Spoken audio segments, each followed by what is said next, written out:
My mill called me, just a nanny, so I legally took her house without her noticing. My name is Sarah, I am 32 years old, and I live in a quiet suburb outside of Denver, Colorado. This is the story of how my mother-in-law once called me, just a nanny, and how I legally took her house without her even realizing it. When I married my husband Mike 3 years ago, I thought I was getting a loving partner and joining a welcoming family. What I actually got was a husband who worked 12-hour days in construction and a mother-in-law, Patricia, who treated me like hired help in what was supposed to be my own home. You see, Patricia owned the house we lived in, a beautiful colonial-style home in one of Denver's nicer neighborhoods. She'd bought it years ago as an investment property and graciously allowed us to live there while Mike got his contracting business off the ground. At least that's how she framed it. In reality, we paid her market rate rent every month, maintained the property, and dealt with her constant interference. I had been working as a marketing coordinator before Mike and I got serious, but when his ex-wife suddenly decided she didn't want custody of his 2 kids anymore, Emma, age 7, and Tyler, age 9, I made the difficult decision to quit my job and become a full-time stepmom. The kids needed stability, and Mike's work schedule meant he couldn't be there for school pickups, homework help, or the million other things children need. Patricia, however, saw my sacrifice differently. Well, at least now Sarah has found her. "Calling," she announced to the family at our first Sunday dinner after I'd quit my job. Some women are just natural nannies. The way she said it, with that fake sweet smile and those cold, calculating eyes, made my stomach turn. But I bit my tongue. For Mike, for the kids. For the sake of keeping peace in a family that wasn't quite ready to accept me yet. Patricia had a key to her house, of course, and she used it liberally. She'd show up unannounced at 7 a.m. to check on the children just as I was getting them, ready for school. She'd arrive during homework time to help Emma with math, completely undermining the system I'd established. She'd walk in during dinner to critique my cooking or suggest I was feeding the kids too much junk food. "Sarah, dear," she'd say in that patronizing tone, "when you're watching children, you really need to pay more attention to their nutrition. I know it's not natural for you since they're not your biological children, but you should try harder." Watching children. Like I was the babysitter, not their stepmother who'd rearranged her entire life to care for them. The worst part was how she'd speak about me when she thought I couldn't hear. I'd be in the kitchen cleaning up after dinner, and she'd sit in the living room with Mike, talking just loud enough for her voice to carry. "You know, Michael, I worry about you working so hard while Sarah just stays here all day. I mean, I understand she's helping with Emma and Tyler, but it's not like she's their real mother. She's more like, well, like a live-in nanny. And you're paying her in room and board." Mike would usually deflect or change the subject, but he never actually defended me. That silence hurt worse than Patricia's words. The moment that changed everything happened at Tyler's 10th birthday party. We'd rented out a pavilion at the local park, and I'd spent weeks planning every detail. I made Tyler's favorite chocolate, cake from scratch, organized games for all the kids, and coordinated with the other parents for weeks. It was going to be perfect. Patricia arrived fashionably late, making her grand entrance just as we were about to sing Happy Birthday. She swept Tyler into a hug and presented him with an expensive remote control helicopter, something I'd specifically told Mike we should wait on because Tyler wasn't quite ready for something so advanced. Grandma Pat always knows exactly what you need, doesn't she? She cooed, shooting me a pointed look.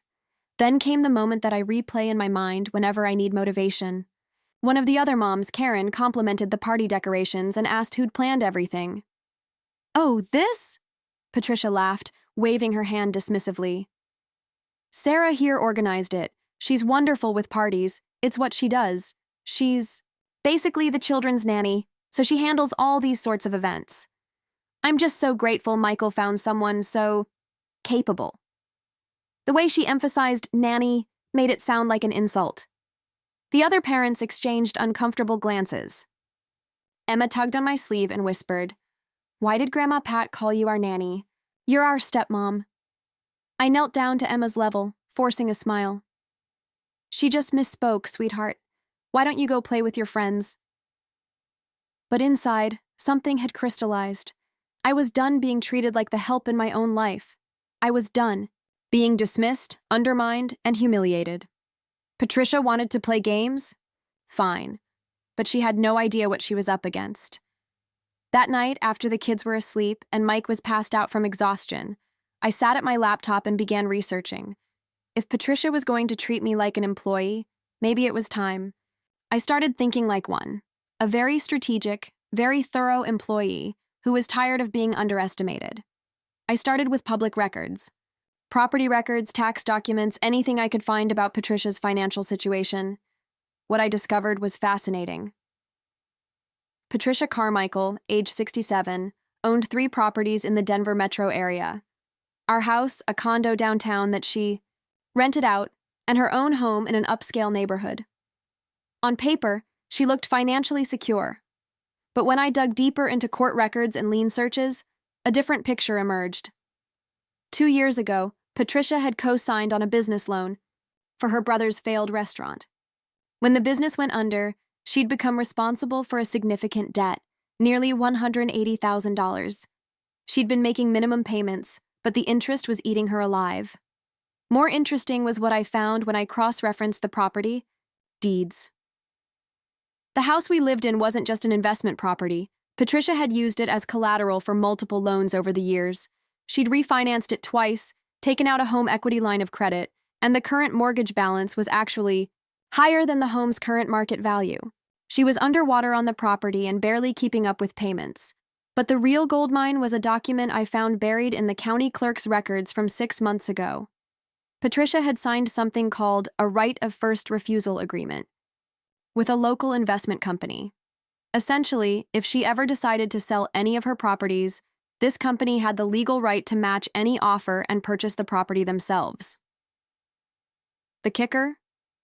The document had a clause that allowed the right to be transferred to a third party under specific circumstances, including if the current tenant had made improvements to the property exceeding $10,000 in value and had maintained continuous residence for more than 18 months. I'd been living in that house for nearly 2 years. And between the new appliances Mike and I had installed, the landscaping we'd done, and the basement renovation we'd completed last summer, we'd easily invested more than $15,000 in improvements, all with Patricia's written permission, of course, since she was the landlord. Over the next few weeks, I started laying groundwork. I reached out to a real estate attorney under the pretense of understanding our rental agreement better. I explained our situation, the improvements we'd made, the right of first refusal document, and Patricia's financial struggles that I'd accidentally discovered when helping her organize some paperwork. The attorney, Janet Mitchell, was a sharp woman in her 50s who specialized in property law. After reviewing all the documents I'd found, she confirmed what I'd hoped. Patricia had essentially created a legal pathway for us to acquire the property if we played our cards right. The investment company she signed with is actually a subsidiary of a larger firm, Janet explained during our consultation. They deal in distressed properties and rental acquisitions. If your mother-in-law misses even one mortgage payment, they can exercise their right to purchase. And if they do, the transfer clause means you could potentially step in as the new owners. But what if she doesn't miss a payment? I asked. Janet smiled. Well, that's where things get interesting. The right of first refusal has a clause that allows for transfer of rights under what's called financial hardship circumstances. If she's struggling to maintain the property, which, based on these records, she clearly is, and if she agrees, to transfer the rights voluntarily to resolve her debt issues. She could essentially sign the house over to us? With proper legal documentation and debt assumption, yes. She'd be relieved of a financial burden she can't handle, and you'd become the legal owners. Everyone wins.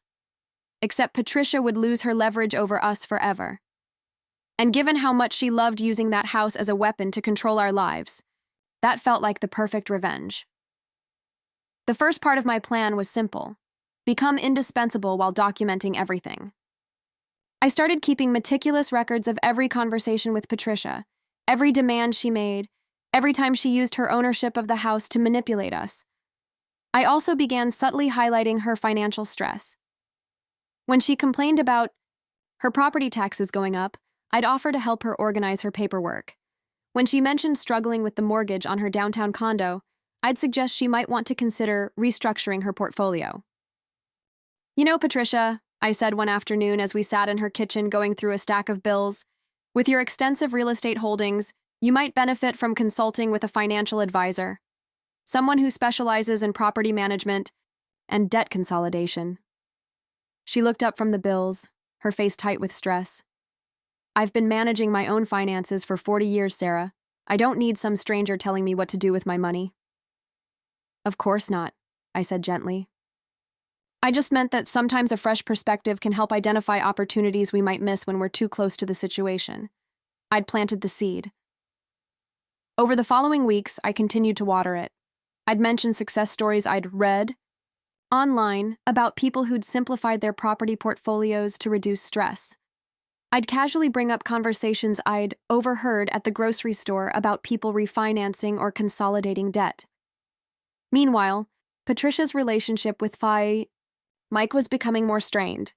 She'd started making increasingly demanding requests, wanting him to do repairs on her other properties for free, expecting him to prioritize her needs over paying clients, criticizing his business decisions. Your mother is treating you like her personal handyman, I told Mike one evening after Patricia had called 3 times in one day about a leaky faucet in her condo. She's family, Sarah, and she lets us live here practically for free. We pay market rent, Mike. We're not charity cases, and she's not doing us any favors. We're good tenants who've improved her property and never missed a payment. I could see him starting to question the dynamic, which was exactly what I needed. My research had revealed that Patricia was juggling multiple debts, but she was proud and secretive about her financial struggles. I needed her to reach a breaking point where she'd be open to creative solutions. The opportunity came when her brother's restaurant debt came due for a balloon payment. Patricia had been making minimum payments on the loan she'd co-signed, but now the full remaining balance, nearly $140,000, was due within 60 days. She tried to handle it quietly, but I noticed the registered letters piling up, the phone calls. She'd take in another room, the way she'd stare at her bank statements with a look of pure panic. Patricia, I said one afternoon when I found her sitting at her kitchen table surrounded by financial documents, is everything okay? You seem really stressed lately. She looked up, and for a moment her composed facade cracked. Oh, Sarah, it's been a difficult year financially. Some investments haven't panned out the way I'd hoped. I'm so sorry to hear that. Is there anything I can do to help? I mean, I know I'm not a financial expert, but sometimes talking through challenges with someone can help clarify options. She hesitated, then seemed to deflate. My brother's restaurant loan is coming due, and I don't have the full amount available.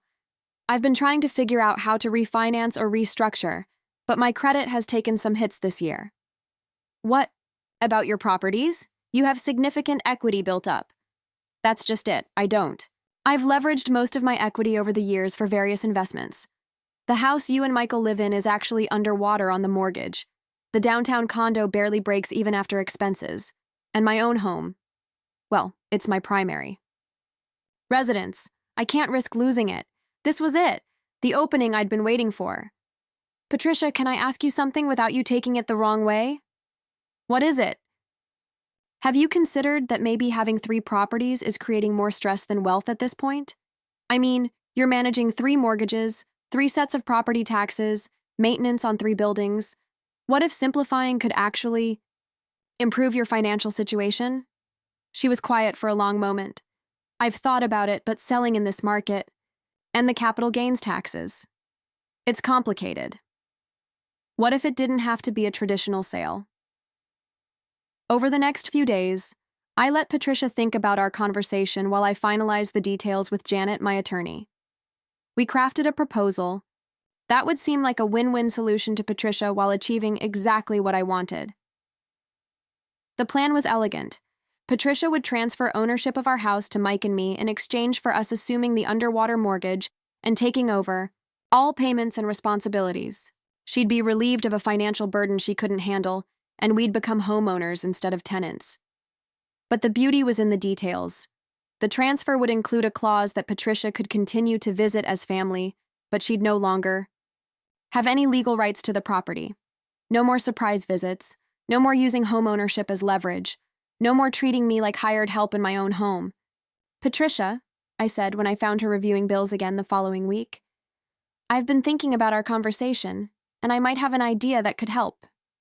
She looked up hopefully. What if Mike and I took over the house payments? Not as rent, but as owners. You'd transfer the deed to us, we'd assume the mortgage, and you'd be free of that monthly payment. It would free up cash flow for you to handle your other debts. Her eyes narrowed slightly. You want to buy the house? Not. Exactly. We can't qualify for a traditional mortgage to buy you out at market value, especially since the house is underwater anyway. But we could take over your loan obligations. You'd essentially be gifting us the house in exchange for us relieving you of the debt. I'd have to think about that. Of course. Take all the time you need. I just thought it might be a solution that helps everyone. You get out from under a payment you're struggling with, and we get to actually own our home, instead of feeling like we're living in someone else's space. The hook was set. Now I just had to wait for her to realize she didn't have better options. It took Patricia 2 weeks to agree to the arrangement. 2 weeks of sleepless nights, stressful phone calls with creditors, and growing pressure from the restaurant loan that was now overdue. She called me on a Thursday afternoon, her voice small and defeated. Sarah, I've been thinking about your proposal. If you and Michael are serious about taking over the house payments, we are, I said immediately. Let me call our attorney and see what paperwork we need to make this happen. Janet had everything ready: the deed transfer, the mortgage assumption documents, the release of liability forms. Everything was perfectly legal and above board. Patricia would sign over ownership of the house, Mike and I would become responsible for the mortgage payments, and Patricia would walk away free of that particular debt. The only thing Patricia didn't fully understand was what she was actually giving up. She saw it as a simple financial transaction. I saw it as reclaiming my dignity and establishing boundaries that should have existed from day one. We met at Janet's office on a Monday morning. Patricia arrived in her best suit, clearly trying to maintain her usual air of authority, even though she was essentially admitting defeat. This is really for the best, she told Janet as she reviewed the documents. I've been wanting to simplify my portfolio for some time. This just gives me the push I needed. Janet walked through each document carefully, explaining Patricia's rights and obligations, or rather, her former rights and obligations. Once you sign these papers, Mrs. Carmichael, you'll no longer have any legal claim to the property. You won't be able to make decisions about maintenance, improvements, or who has access to the house. You understand that, correct? Yes. Of course, Sarah and Michael will take good care of it. They've been wonderful tenants. Former tenants, I thought with satisfaction. Patricia signed each document with a flourish, clearly eager to have this unpleasant business behind her. When the last signature was notarized, Janet handed Mike and me our copies. Congratulations, she said with a knowing smile. You're now the proud owners of 847 Maple Street. I let Patricia enjoy her relief for exactly 1 week. During that time, she continued her usual pattern of behavior, showing up unannounced, critiquing my housekeeping, offering unsolicited parenting advice. She still saw herself as the matriarch of the family, just without the financial burden of the mortgage. The following Sunday, she arrived for her usual family dinner without calling first. She used her key to let herself in, as always, and walked into the kitchen where I was preparing roast chicken. Sarah, dear, I hope you're not planning to serve that chicken with the skin on. It's so unhealthy for the children. I turned around and smiled at her, a different kind of smile than she was used to seeing from me. Patricia, we need to talk. About what? About the fact that you no longer live here, and you no longer have the right to walk into my home without permission. Her face went blank. Your home? Yes, my home. Mine and Mike's. The home we now own thanks to the papers you signed last week. Sarah, don't be ridiculous. Just because you're handling the mortgage payments now doesn't mean... It means exactly that, Patricia. You transferred the deed to us. We own this house, which means you need permission to be here just like any other guest.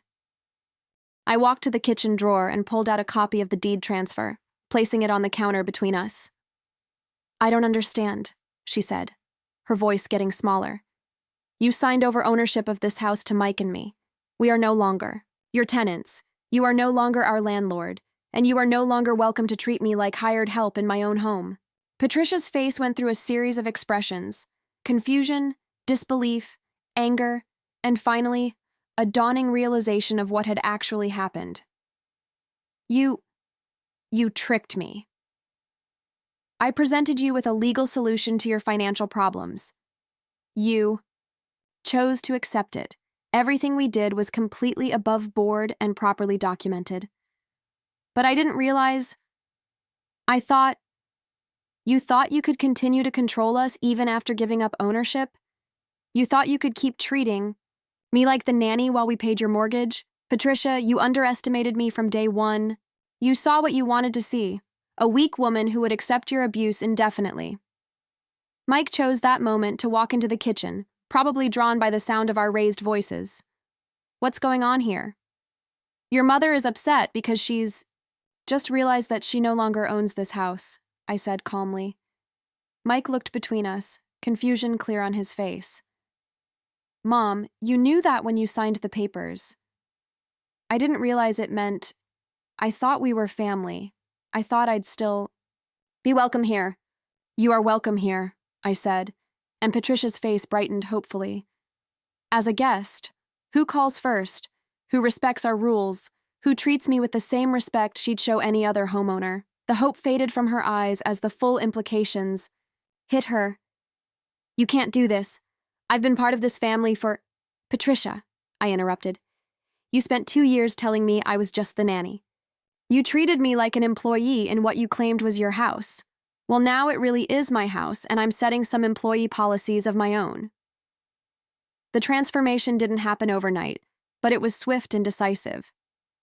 Patricia tried to maintain her old patterns for a few more weeks, but each time she was met with locked doors and firm boundaries. The first time she showed up unannounced, I didn't let her in. "I'm sorry, Patricia, but this isn't a good time. Next time, please call first." "This is ridiculous, Sarah. I'm family. So am I, and this is my home. Would you walk into anyone else's house without calling?" She sputtered and protested, but I simply stood in the doorway until she left. The second time, she called Mike at work to complain. He came home that evening looking troubled. "Sarah, Mom says you're keeping her away from the kids." "I'm not keeping her away from anything. I'm asking her to respect our home the same way she'd respect anyone else's. She needs to call before coming over, and she needs to stop trying to undermine my authority with Emma and Tyler. She's their grandmother, and I'm their stepmother, in my own home. Mike, your mother spent 2 years treating me like the hired help. That stops now." It took a few more conversations, but Mike eventually started to see the dynamic differently. Especially when Patricia made the mistake of calling me the nanny again during a phone conversation that Mike overheard. "Mom," he said firmly, "Sarah is my wife and the mother of my children. She's not our nanny. If you can't respect her, then maybe you need to think about how often you want to be around our family." That was the moment I knew I'd truly won. Within 3 months, Patricia had adjusted to the new reality. She called before visiting. She asked permission before giving the kids treats or toys. She stopped criticizing my housekeeping and parenting decisions.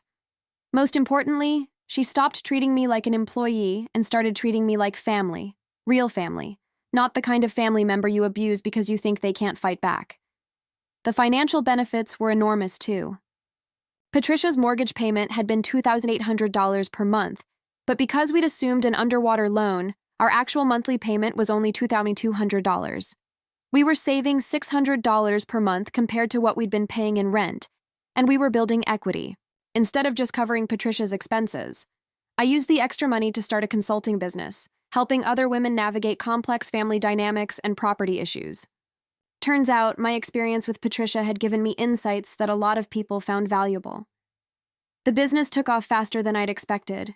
Within 6 months, I was making more money than I'd ever made in my corporate job, and I was doing it on my own terms, from my own home. Emma and Tyler adjusted beautifully to the new dynamic. They loved having a grandmother who visited instead of invaded, and they seemed to thrive with clearer boundaries and more consistent rules. "Sarah," Emma said one afternoon as we worked on her science project at our kitchen table, "I like it better when Grandma Pat visits instead of living here." She never lived here, sweetheart. I know, but it felt like she did. Now it feels like this is really our house. Out of the mouths of babes, the most satisfying moment came about a year later, at Tyler's 11th birthday party.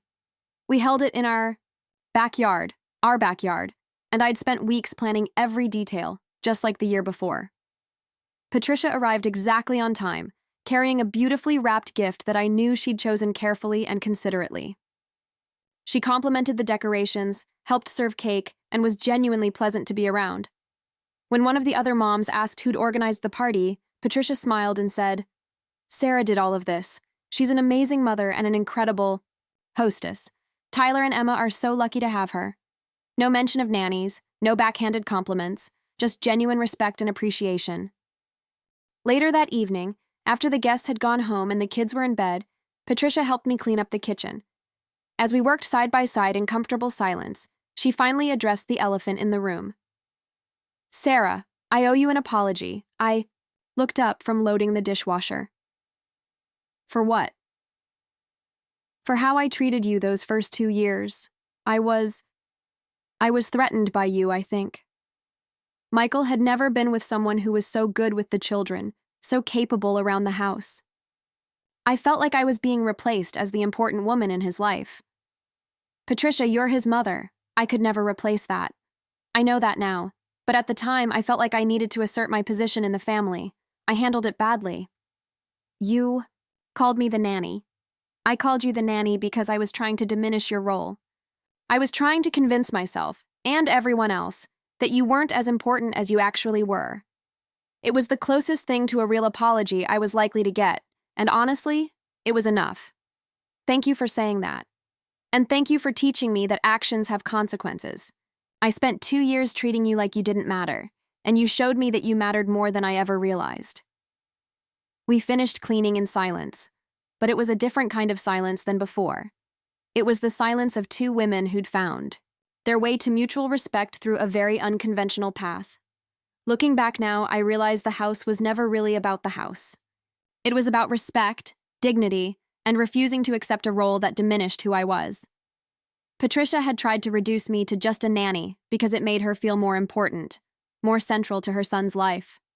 But in doing so, she'd underestimated my intelligence, my determination, and my ability to play the long game. The legal maneuvering was satisfying, but the real victory was watching Patricia learn to see me as a full person worthy of respect. The house was just the vehicle that made that transformation possible. I'd gone from being treated like hired help to being the owner of my own home, from having my contributions dismissed to having them celebrated, from being called just a nanny to being recognized as a mother, wife, and business owner. But perhaps the most important change was internal. I'd learned that I didn't have to accept other people's definitions of my worth. I'd learned that sometimes the best way to deal with someone who underestimates you is to let them continue doing so until it becomes their downfall. I'd learned that patience, strategy, and attention to detail could be more powerful than confrontation or drama.